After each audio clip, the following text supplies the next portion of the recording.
உங்கள் தொழிற்சாலை மற்றும் நிறுவனத்தின் மின்சார தேவையை வங்கி நிதி உதவியுடன் சொந்தமாக சோலார் பிளான்ட் அமைத்து முழுமையாக நீங்களே பூர்த்தி செய்து கொள்ளலாம். Velan infra project private limited, Chennai. 9842252166.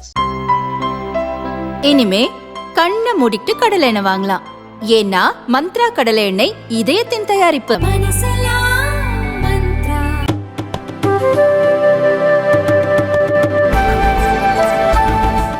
தமிழக எம்பிகளின் 5 ஆண்டு மக்களவை செயல்பாடு பற்றி பார்த்து வரும் நாம் அடுத்ததாக டெல்டா மற்றும் தென் மாவட்ட எம்பிகள் பற்றி இதோ பார்க்கலாம். முதல் தொகுதியே ஸ்டார் தொகுதி, சிவகங்கை. இங்கு முன்னாள் மத்திய அமைச்சர் ப. சிதம்பரத்தின் மகன் கார்த்தி சிதம்பரம் எம்பியாக உள்ளார். 5 ஆண்டுகளில் வெறும் 24 விவாதங்களில் மட்டுமே பங்கேற்றுள்ள இவர் 2 தனிநபர் தீர்மானங்களை கொண்டு வந்துள்ளார். வெறும் 165 கேள்விகளை மட்டுமே கேட்டுள்ளார். இவருடைய அட்டெண்டன்ஸ் 77%. அடுத்தது தூத்துக்குடி. இதுவும் ஸ்டார் தொகுதியே தான். இங்கு கனிமொழி எம்பியாக உள்ளார். 5 ஆண்டுகளில் 65 விவாதங்களில் பங்கேற்றுள்ள கனிமொழி 2 தனிநபர் தீர்மானங்களை கொண்டு வந்திருக்கிறார். வெறும் 182 கேள்விகளை மட்டுமே கேட்டுள்ள கனிமொழியின் அட்டெண்டன்ஸ் 68%. மயிலாடுதுறை. இங்கு திமுகவின் ராமலிங்கம் எம்பியாக உள்ளார். கடந்த 5 ஆண்டுகளாக வெறும் 16 விவாதங்களில் மட்டுமே பங்கேற்றுள்ள இவர் 148 கேள்விகளை மட்டுமே கேட்டுள்ளார். ஒரு தனிநபர் தீர்மானம் கூட கொண்டு வந்ததில்லை. அட்டெண்டன்ஸ் மட்டும் 72%. இவருக்கு இம்முறை வாய்ப்பு மறுக்கப்பட்டுள்ளது. பதிலாக மயிலாடுதுறையில காங்கிரஸ் கட்சி களம் காண்கிறது. அடுத்து பாத்தீங்கன்னா நாகப்பட்டினம். திமுக கூட்டணியில் இந்திய கம்யூனிஸ்ட் சார்பில் செல்வராஜ் இங்கு எம்பியாக இருந்தார். கடந்த 5 ஆண்டுகளாக வெறும் 57 விவாதங்களில் மட்டுமே பங்கேற்றுள்ள இவர் ஒரு தனிநபர் தீர்மானம் கூட கொண்டு வரவில்லை. 239 கேள்விகளை கேட்டுள்ளார். இவருடைய அட்டெண்டன்ஸ் வெறும் 53%. அடுத்து திருச்சி. இங்கு காங்கிரஸ் கட்சியின் திருநாவுக்கரசர் எம்பியாக உள்ளார். கடந்த 5 ஆண்டுகளில் 37 விவாதங்களில் பங்கேற்றுள்ள இவர் 2 தனிநபர் தீர்மானங்களை கொண்டு வந்துள்ளார். 358 கேள்விகளை கேட்டுள்ளார். இவருடைய அட்டெண்டன்ஸ் 68%. இம்முறை இவருக்கு வாய்ப்பு மறுக்கப்பட்டுள்ளது. அவருக்கு பதிலாக திருச்சியில் மதிமுகவின் துரை வைகோ போட்டியிடுகிறார். தஞ்சாவூர். டெல்டா மாவட்டங்களின் தலைநகரான இங்கு திமுகவின் மிக முக்கிய தலைவர்களில் ஒருவரான SS பழனி மாணிக்கம் எம்பியாக உள்ளார். தஞ்சாவூர் எம்பியாக இவர் இருப்பது இது 6வது முறை. ஆனால் இந்த 5 ஆண்டுகளில் ஒட்டுமொத்தமாக வெறும் 7 விவாதங்களில் மட்டுமே பங்கேற்றுள்ள இவர் ஒரு தனிநபர் தீர்மானம் கூட கொண்டு வரவில்லை. 5 ஆண்டுகளில் ஒரு கேள்வி கூட கேட்கவில்லை. இவருடைய அட்டெண்டன்ஸும் வெறும் 50%. இதனாலோ என்னவோ மிக பெரும் சீனியராக இருந்தும் இவருக்கு இம்முறை வாய்ப்பு மறுக்கப்பட்டுள்ளது. அடுத்து தென்காசி. தென்னகத்தின் காசியான தென்காசியில திமுகவின் தனுஷ்குமார் எம்பியாக உள்ளார். இவர் 5 ஆண்டுகளில் 121 விவாதங்களில் பங்கேற்றுள்ளார். 2 தனிநபர் தீர்மானங்களை கொண்டு வந்துள்ளார். மொத்தம் 490 கேள்விகளை கேட்டுள்ளார். இவருடைய அட்டெண்டன்ஸ் 98%.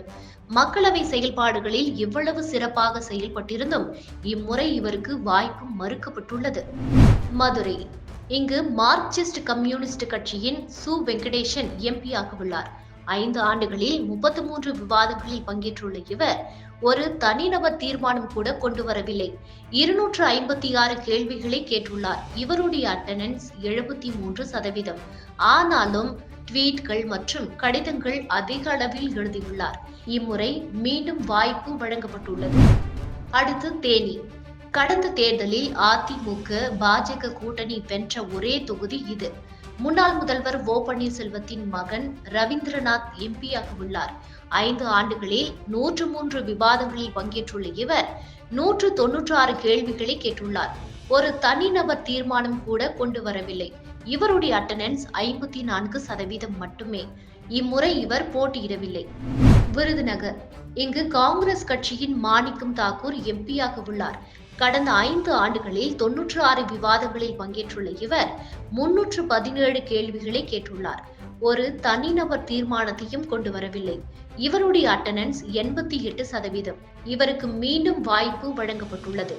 இவரை எதிர்த்து அதிமுக தேமுதிக கூட்டணி சார்பில் மறைந்த விஜயகாந்தின் மகன் விஜய பிரபாகரும் பாஜக கூட்டணியில் நடிகை ராதிகாவும் போட்டியிடுகின்றனர். திருநெல்வேலி இங்கு திமுகவின் ஞான திரவியம் எம்பியாக இருந்தார். கடந்த 5 ஆண்டுகளில் 25 விவாதங்களில் மட்டுமே பங்கேற்றுள்ள இவர் ஒரு தனிநபர் தீர்மானம் கூட கொண்டு வரவில்லை. மொத்தமாக 251 கேள்விகளை மட்டுமே கேட்டுள்ளார். இவருடைய அட்டெண்டன்ஸ் 63%. தொகுதி மட்டுமின்றி கட்சிக்குள்ளேயும் இவருக்கு அதீத எதிர்ப்பு எழவே இம்முறை இவருக்கு சீட்டு வழங்கவில்லை. ஏன் தொகுதியிலேயே திமுக நிற்கவில்லை, மாறாக காங்கிரஸ் கட்சிக்கு ஒப்படைக்கப்பட்டுள்ளது. அடுத்து ராமநாதபுரம். இங்கு திமுக கூட்டணியில் இந்திய யூனியன் முஸ்லிம் லீக் கட்சியின் நவாஸ் கனி எம்பியாக உள்ளார். கடந்த 5 ஆண்டுகளில் 134 விவாதங்களில் பங்கேற்றுள்ள இவர் 3 தனிநபர் தீர்மானங்களை கொண்டு வந்துள்ளார். 271 கேள்விகளை கேட்டிருக்கிறார். இவருடைய அட்டெண்டன்ஸ் 89%. இம்முறை இவரை எதிர்த்து நட்சத்திர வேட்பாளராக சுயேட்சை சின்னத்தில் பாஜக கூட்டணியின் சார்பில் முன்னாள் முதல்வர் ஓ பன்னீர்செல்வம் களம் காண்கிறார். நெக்ஸ்ட் கன்னியாகுமரி. இங்கு காங்கிரஸ் கட்சியின் விஜய் வசந்த் எம்பியாக உள்ளார். 2019 கன்னியாகுமரியில் வெற்றி பெற்ற இவருடைய தந்தை வசந்த்குமார் 2020 உயிரிழந்த நிலையில் 2021 சட்டமன்ற தேர்தலுடன் நடந்த கன்னியாகுமரி மக்களவை தொகுதிக்கான இடைத்தேர்தலில் இவர் வெற்றி பெற்றார். இந்த 3 ஆண்டுகளில் வெறும் 21 விவாதங்களில் மட்டுமே பங்கேற்றுள்ள இவர் 194 கேள்விகளை மட்டுமே கேட்டுள்ளார். ஒரு தனிநபர் தீர்மானத்தை கூட கொண்டு வரவில்லை. ஆனால் அட்டெண்டன்ஸ் 88% வைத்திருக்கிறார். இம்முறை மீண்டும் இவருக்கு வாய்ப்பு வழங்கப்பட்டுள்ளது. களத்தில் பாஜகவின் மூத்த தலைவர்களில் ஒருவரான பொன் ராதாகிருஷ்ணன் எனும் வலிமையான வேட்பாளரை எதிர்கொள்கிறார். இதுதான் டெல்டா மற்றும் தென் மாவட்ட எம்பிகளின் 5 ஆண்டு மக்களவை செயல்பாடு.